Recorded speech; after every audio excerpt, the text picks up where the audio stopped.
Day after the National Women's Soccer League released findings from their investigation, Racing Louisville is reacting to the allegations. The report, released Wednesday, reveals new details of how Racing Louisville FC fired their former coach, Christy Holly, for sexual misconduct, but then also paid him a settlement fee.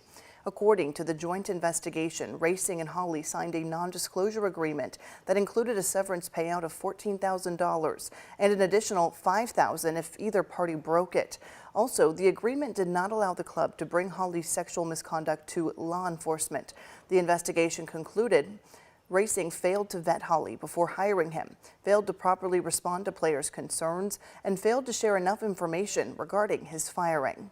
And now we are finally hearing from the club itself about the revealing report. Sports Director Kent Spencer is in the studio right now. Kent, what's your takeaway from Louisville's statement today? All right, Shay, let's boil this down. Racing apologizes and says they will and are already doing better. But when it comes to members of the front office who oversaw everything that went down, namely team president James O'Connor, no changes will be made. The club says Christy Holly should have never been hired, and they should have done a better job in the vetting process. They also pointed out when the club learned of the sexual misconduct involving Holly, they fired him immediately. Now, in regards to the separation agreement and NDA between the club and Holly, Racing says it was from advice from former counsel. They did things the way they did to protect players from being named publicly, and in hindsight, it was the wrong decision. The club says James O'Connor was not involved in crafting the NDA when it came to the meeting of June 2021, where the club tried to bring together players who had complaints against Holly.